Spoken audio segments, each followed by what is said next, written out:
Hello everyone, how are we doing today? So originally I was not going to make a video or do anything like this today, but I figured I may as well. Because like everyone, being home dealing with COVID gets boring as hell, so I need something to do. And we're in the middle of moving, which is stressful, so this kind of cheers me up and keeps me motivated. So I'm just making today, it's just going to be some neck bones. I had made two originally this morning for another purpose.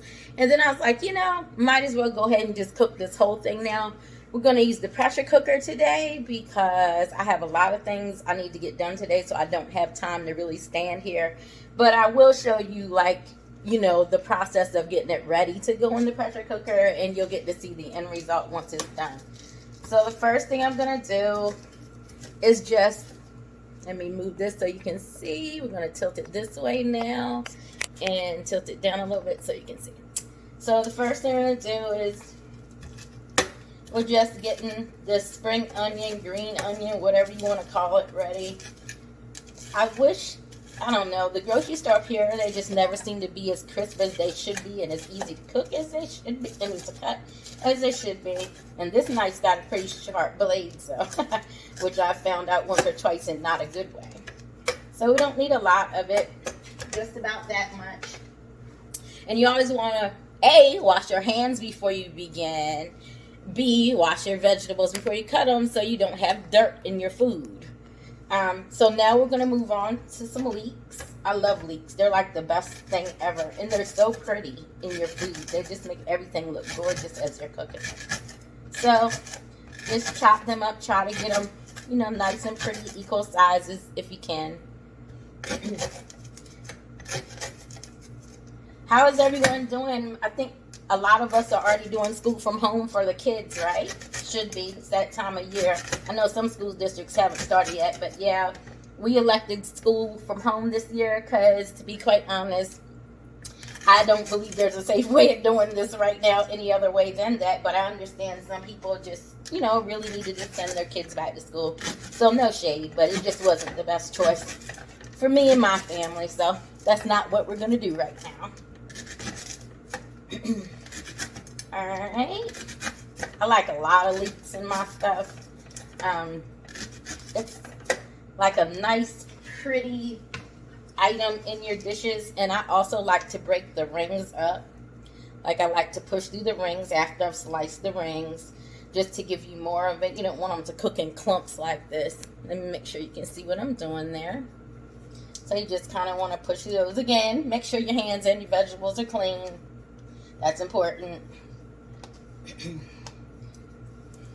I actually usually wear gloves, and especially if I'm cooking for someone else. But I need to order some more gloves. Throw that in the trash now because it flew back on the stove. Gloves are actually a little bit high in demand right now. They're getting harder and harder to get shipped rapidly off Amazon. And I just finally got my LLC for my cooking business, which is awesome because now I can go and buy supplies like that from this restaurant warehouse. Just working on getting my business license and my vendor permit and also my cottage license.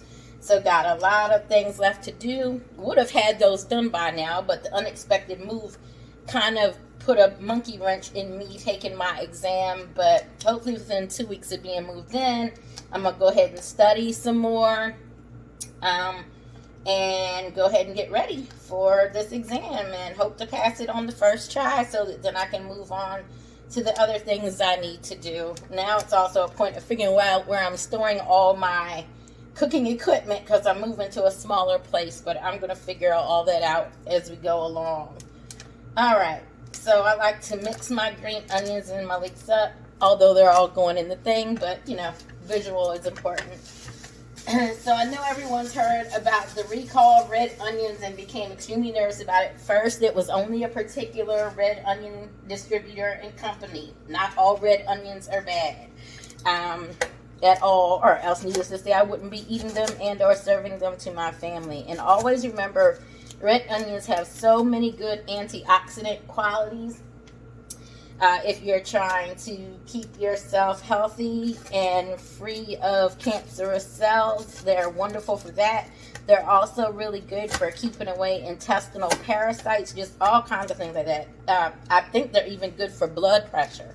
So eat all the red onion you can when you can. And pickling them is great. And you can do a quick pickle on red onions.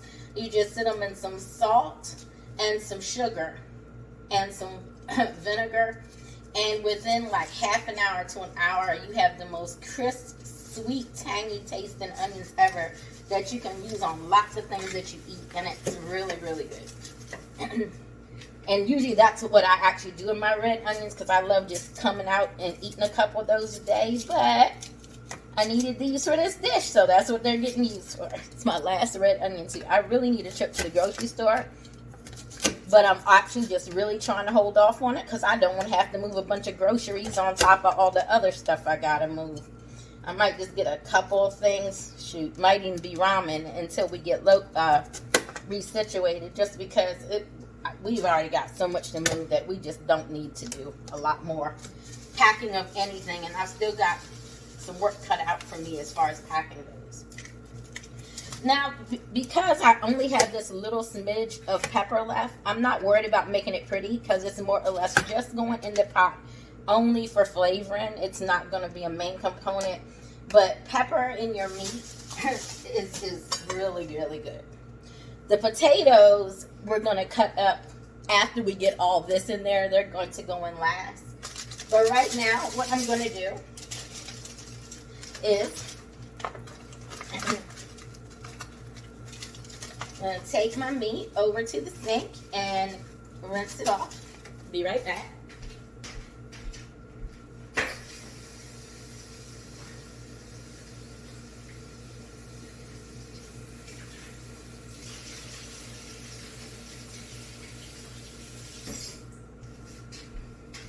Alright, so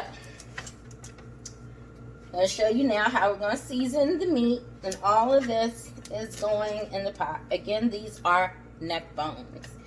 My neck bones, I usually like to slow cook and flavor so that they almost end up tasting like curried goat meat if you cook them the right way. Alright, so for that, we're going to use, I like mixing my seasonings. Y'all know that if y'all watching me cook. We're definitely going to use some browning. That's what's going to give it that really, actually this is not brown. Sorry about that. This is allspice, but I use it for the browning process when I'm cooking, like sauteing in a pan. But it actually does add a lovely browning to it, even in the pressure cooker. You can be generous with this because you want that kind of Caribbean flavor, even though these are neck bones. All right. This is blackened seasoning, Zatarain's. You want to give a healthy dose of that as well. You want to transform this into tasting like almost like totally a different meat than neck bones. Not that neck bones aren't good, but I just like to give it an extra zest and an extra flavor. Next, we're going to use some Tony saccharins. Don't want to use too much of that because it's pretty salty, but you know, get a good dose on there. You got to make sure you kind of get your seasonings right to begin with when dealing with a pressure cooker, only because you can't really open it in the middle of its process. I've done that, and that caused one of my tops to like crack burst, and that's why I got to get another pot now. So some paprika so that it has a beautiful color when it cooks. A smidge, just a smidge, guys. Again, you don't want this too salty, of seasoned salt or seasoned all, whatever you guys like to call it. Alright, so once I get over to the pot, I'm also going to use this little remaining bit of garlic that I have. I'm going to turn this off, and in a few, you'll see me come back and give you just a little bit of what it looks like in the pot. Be right back. Okay, so I'm back. You see it's in the pot. You can see the meat and then the potatoes. I like to add a sprig of fresh thyme because it really, really gives it flavor. Just like when you're making your oxtails or your goat, I like to use Worcestershire normally, but when you don't have Worcestershire, Soy is a really good substitute. You want to get that on everything. And then the last thing we're going to do, pardon the mess, again, we're in the middle of moving, so it might look a little crazy in here. But, I'm trying to do this one-handed.